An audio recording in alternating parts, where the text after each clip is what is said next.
Ladies and gentlemen, good evening, and welcome to the Benazir Bhutto Memorial Lecture. 40 years ago, this term, Benazir Bhutto, or ex-president, made history as the first female Asian president of the Oxford Union. Leading the Union in Hillary term 1977, she shattered barriers, paving the way for greater diversity in leadership. She later achieved an even greater milestone, becoming the first woman to lead a Muslim-majority nation, dedicating her life to democracy, equality, and justice. Her courage and unwavering commitment to democracy continue to inspire generations worldwide. To honor her extraordinary legacy, the Oxford Union proudly hosts this annual lecture. In her name, as a Pakistani, it is a profound privilege for me to preside over this event during my tenure.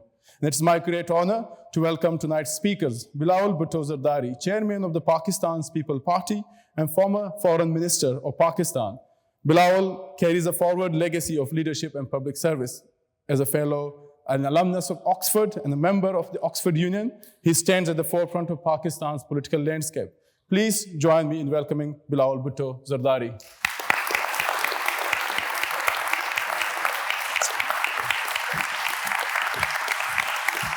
Thank you, Mr. President. You can do the lecture there. I go straight? Yes? Okay.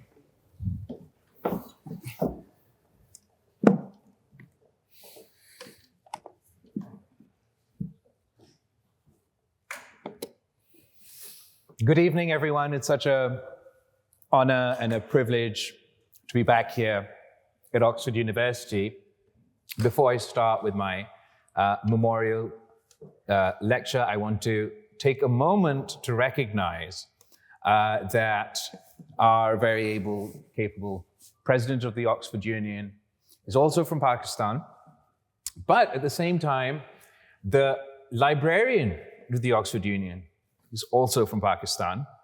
The treasurer of the Oxford Union is also Pakistani, and I believe the secretary of the Oxford Union is now also Pakistani. So I'm having a real Empire Strikes Back moment here at the Oxford Union. And obviously, it fills me with a great sense of pride. My mother, Shaheed Mohtamma Benazir Bhutto, was born on the 21st of June, 1953. The longest day in the year. And as her son, I don't, without a moment's hesitation, it's almost like the sun refused to set the day she was born. Benazir means one without equal, and that she really was. Obviously, you know, or you may know, that she went to Harvard at the age of 16. Then she was here at Oxford. She was elected the first Asian woman to be president of the Oxford Union. I'm assuming the first Muslim woman to be president of the Oxford Union, and only the sixth woman ever to be elected to the president of this prestigious society. She then went back to Pakistan at the age of 25 to lead the resistance against Pakistan's the most brutal dictatorship we've seen in all our history. And given that Pakistan has spent half its time directly ruled by the military or under dictatorship, that's not any small feat. After leading that resistance in the fall of the dictator, she went on to become the first woman elected to lead a Muslim majority country. She was prime minister not once, but twice, and ultimately and tragically assassinated when she led her final campaign against dictatorship and violent extremism. I was born in 1988. And in that 1 year, my mother, finished her first book, gave birth to her first child, and led and won her first national election campaign and became the Prime Minister of Pakistan, all at the age of 35. In 1990, she was the Prime Minister of Pakistan for the second time. And my sister, Bakhtawar, was born, and she was the first child born to a sitting Prime Minister. In fact, I didn't realize this until recently, she was the only child born to a sitting Prime Minister until Jacinda from New Zealand broke that record as well. So not only did she achieve all that, something that you take for granted at the time, but now looking back is all the more astounding. She also managed, much to my chagrin at the time, to make it to about 90% of our PTA meetings. We would have dinner as a family whenever she was, we were all in the same place, every night together. Every Friday, we'd do our Friday prayers and go to the mosque and read the Quran. And honestly, in the 19 years that I knew her, I can't remember one day, just one day that she took off because she was sick or she had a flu or nowadays Gen Z have mental health days. Not one. So yeah, Benazir, literally, one without equal. And honestly, don't laugh, but honestly, if there was one word that I would use to describe her, it's just good. Like good. In the purest sense of the word. In every imaginable way, she was just good. Both in the grander good versus evil sense of the term, but just down to how she was as a person. I don't know how, for example, we're here at the Oxford Union. She went on to be a politician. She was the politician while she was here, I guess, in the Oxford sense. And you all know the term hacking, right? I'm sure you love them for that. Can you imagine being a politician, a national, global politician, and never actually hacking? She didn't just make small talk or pleasantries, she had a genuine connection with each and every single person that she met. She would remember you, your family background, whatever you talked about. She would stay in touch with you. This is before social media and Instagram and Twitter and with BBM and email. It's not humanly possible. I can't do it.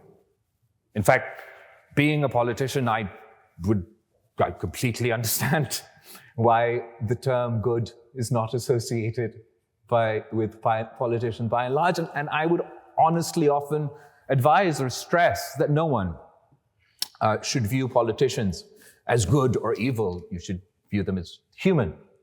But she was honestly the exception that proved the rule. I remember asking her, must have been 17, maybe 18 at the time, and we were at the dinner table, and I was like, so your grandfather was hanged, your brother was murdered, your husband just spent 8.5 years in prison. So when you're prime minister, why don't you do this to all the people who are putting you through all this difficulty right now? And she sort of thought for a minute, and she's like, well, there's 24 hours in a day. And either I spend those 24 hours exacting my revenge, or I spend those 24 hours getting something done, and that's what I choose to do. Obviously, I was expecting, full-on Sheikh Hasina vibes, but no. She didn't have an evil bone in her body. The criticism, the vitriol, the opposition, I've witnessed firsthand the onslaught of political, personal, sexist, just a whole host of hate that was responded to with just a smile. And it was that thinking and that logic that when my mother was also assassinated and my world fell apart and cameras were shoved in my face and it was a dictatorship at the time and we were all pretty clear, we knew why this happened, that motivated me to say that democracy is the best revenge. Because she didn't teach us vengeance. She didn't teach us how else to take revenge. As far as political challenges are concerned, I guess I could go on quite a bit, but I'm going to pick out one because she didn't, and I think it's important. One challenge that was a constant challenge, a persistent challenge, something that affected her, I think, every day of her life, is the fact that she was a woman. Just that she was a woman. That was her primary challenge in everything that she did. And I don't think, she never made us feel or complained about it or explained or I didn't quite get. It's not something she complained about or something that she whined about or something that she went on about. But I think no fair assessment of her legacy could be complete without fully understanding the amount of opposition that she faced just because she was a woman. History is written by the victors, and in the age-old conflict between patriarchy and equality, unfortunately, we're still living at a point where history is mostly written by men. And she may have become the first female prime minister, a woman prime minister of a Muslim country, but she was also the first elected prime minister whose military leadership refused to meet without their hats on. Sounds odd, right? Why would you not meet the prime minister of your country with your hat on? You know why? Because when your hat's not on, you don't have to salute. And they thought it beneath their dignity to salute Benazir Bhutto because she was a woman.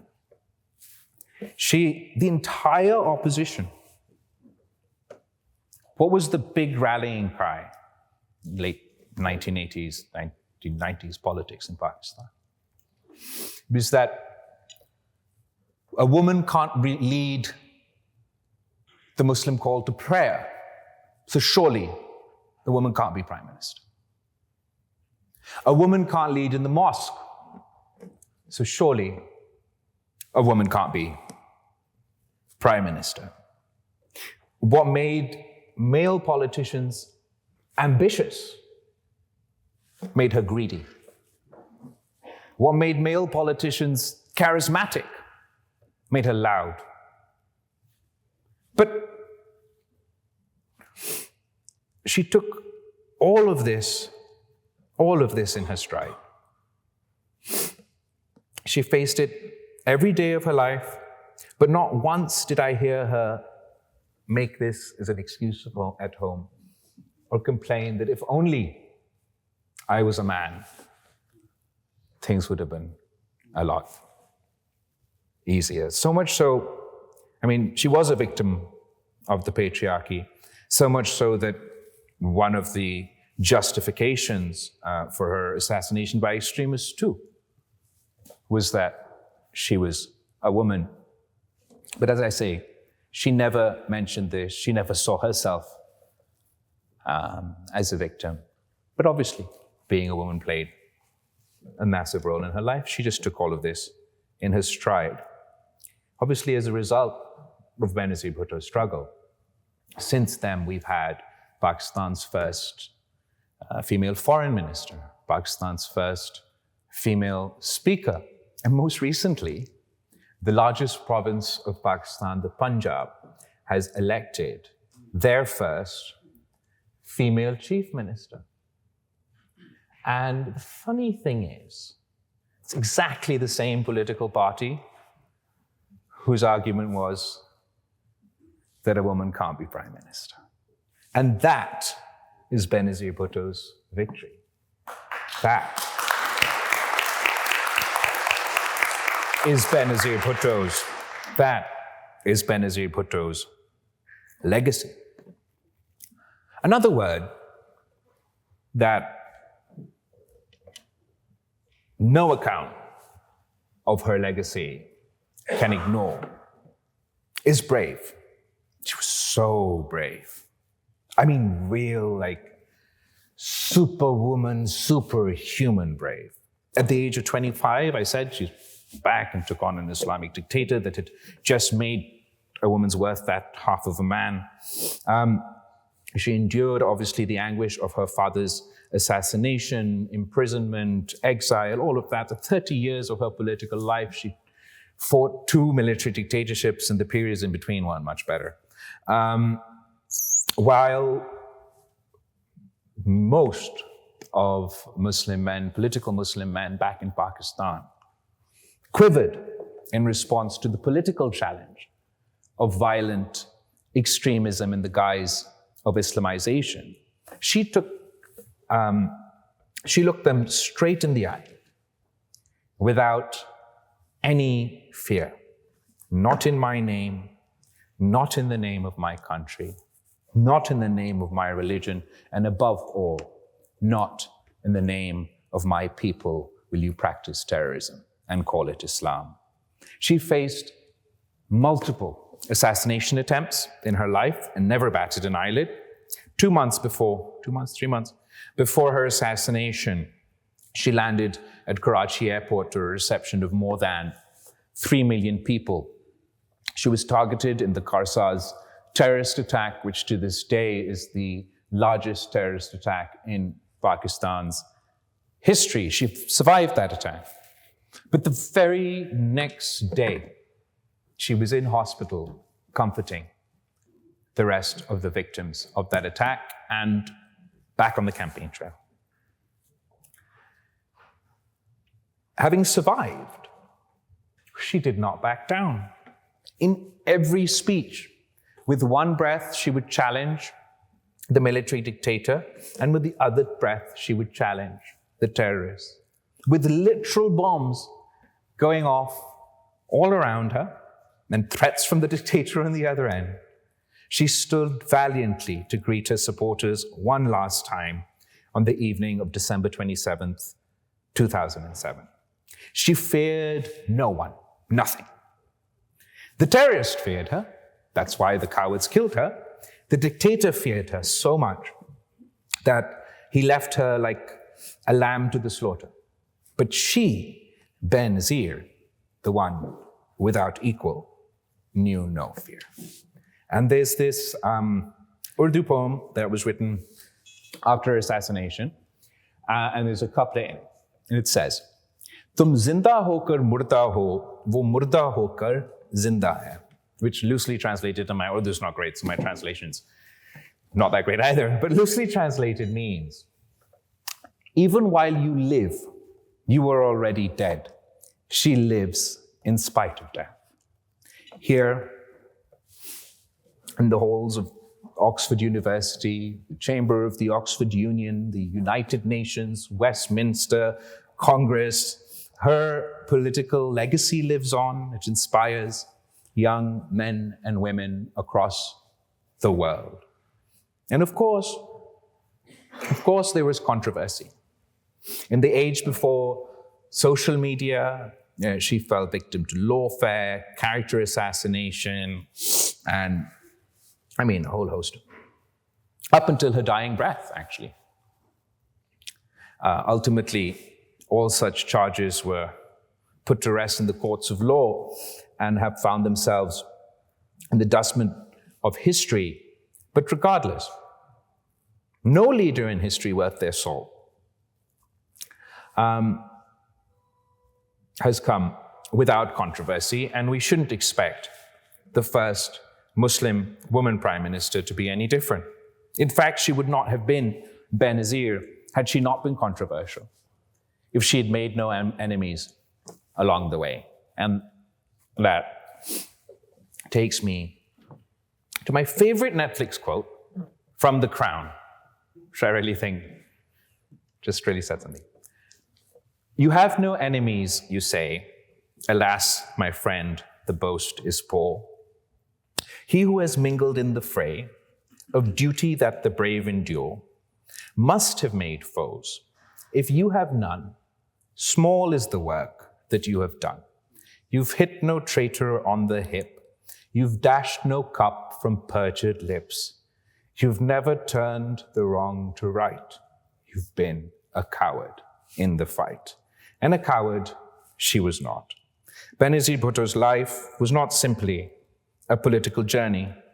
It was a testament to resilience in the face of adversity, to hope amid despair, to an unshakable belief that the destiny of a nation could and should be shaped by its people. She stood for a Pakistan that was democratic, progressive, and inclusive, a Pakistan that honored its founding principles rather than betrayed them.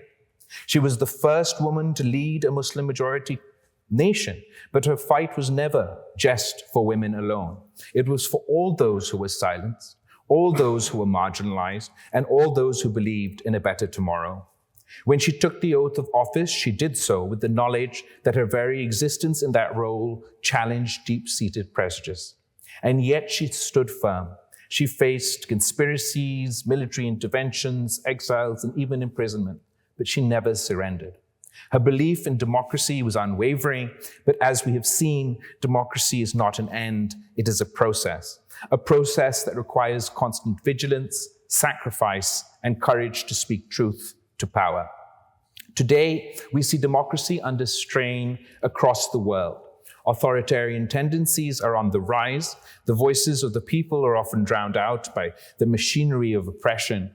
Even in countries where democracy was once thought unshakable, we see polarization, disinformation, and erosion of civil liberties. But if my mother's struggle taught us anything, it's democracy is worth fighting for. It's not the privilege of a few, it's a right of all. It's not a gift that is handed down, it is a right that must be constantly reclaimed. Pakistan's own democratic journey has been one of struggle and sacrifice, and yet we persist. As we reflect on my mother's struggle for democracy, it's important to acknowledge the crisis facing Pakistan today. Today's opposition argues that the tools once used against her, political engineering, judicial manipulation, media suppression, are still being deployed.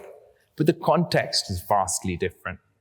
In her time, these tools were wielded to undermine a democratic leader, one who fought for constitutional rule, the supremacy of parliament, and civilian governance.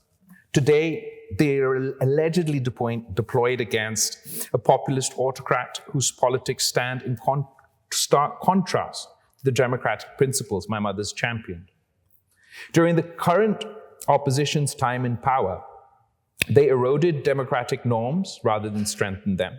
They openly embraced authoritarian tendencies, used state institutions to target their opponents, attacked the judiciary when it ruled against them, and sought to undermine the very parliament they were elected to lead.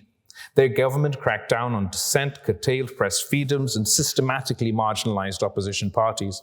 Even now, while they present themselves as victims of political repression, they fail to acknowledge that the very mechanisms allegedly being used against them were legitimized and weaponized under their own rule. This is not to say that Pakistan's democracy is thriving. Far from it. The political landscape remains fraught with challenges, and the space for genuine democratic discourse continues to shrink. And equating what's going on today with the democratic struggles of leaders like my mother is just not historically inaccurate. It's It's a dangerous distortion. The fight for democracy is not about individual... That's my glucose monitor, so it's too far away from me. The fight... Sorry.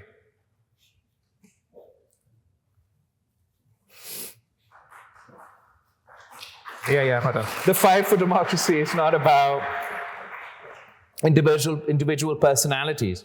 It's about institutions, principles, and rule of law. A true democracy does not serve the whims of one leader, nor does it crumble when they face legal or political accountability. Pakistan's future cannot and must not be dictated by populism, authoritarianism masquerading as reform. It must be built on constitutional democracy, on an independent judiciary, a free press, and the empowerment of its people. The lessons of my mother's legacy is clear, that democracy is not about any single leader. It is about a system that guarantees the rights and voices of all. And that is the fight that must continue today. I stand before you, not just as the son of Benazir Bhutto, but as a Pakistani that believes our country has lost its way and deserves so much better. My mother's vision for Pakistan was one where democracy flourished, where economic opportunity was available to all, where women are empowered and where minorities are protected and extremism has no place. That vision is still possible, but it requires courage, unity, and resilience. Pakistan must reclaim its democratic promise. It must uphold the rule of law, protect fundamental freedoms, and ensure that power rests with the people. This is not just Pakistan's struggle. It is a struggle for every nation that believes in democracy and justice. The people of Pakistan have the right to demand a better future. They deserve a better future than what the Pakistan's populist opposition record shows that they would do if they were back in power, and they deserve better than what the current government is delivering to them today. They also certainly do not deserve another military coup. So what are our options?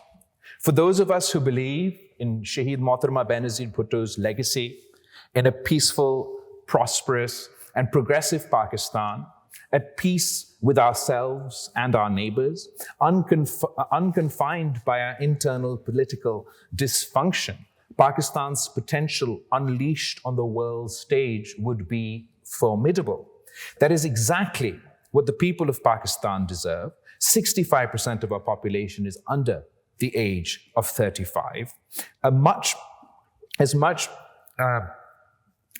of them have become delusioned with the direction our country is taking. I too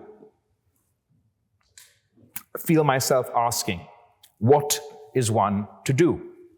Caught between the devil and the deep blue sea, between out-of-date, status quo politics on the one hand, and egotistical authoritarian populism on the other.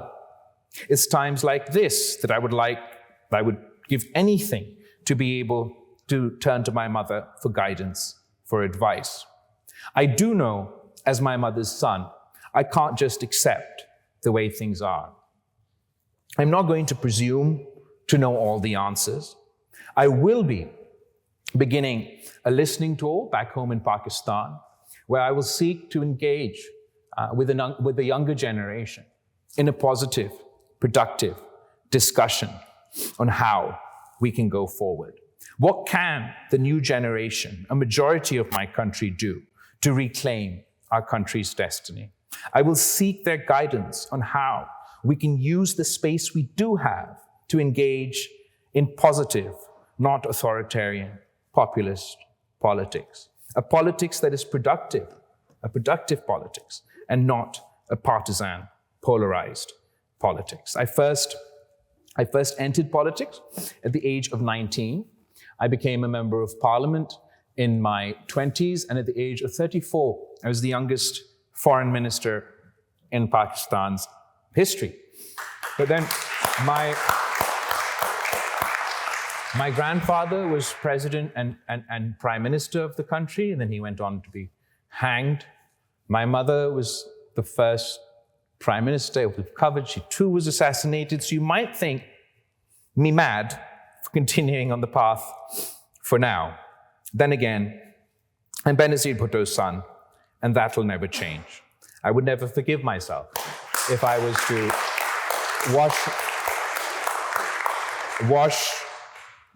was to wash my hands of everything now, especially given where we are as a country today. My country too deserves to become Benazir Pakistan, one without equal, and I'm committed to continuing her work no matter what it takes. As far as Benazir Bhutto's legacies, politicians leave legacies, and Benazir's politics will have a legacy. But this sort of galaxy's worth of politicians across history, only few managed to do what she has done. And she's moved on into legend. She has, and that, I would say, is her legacy. Thank you, everybody.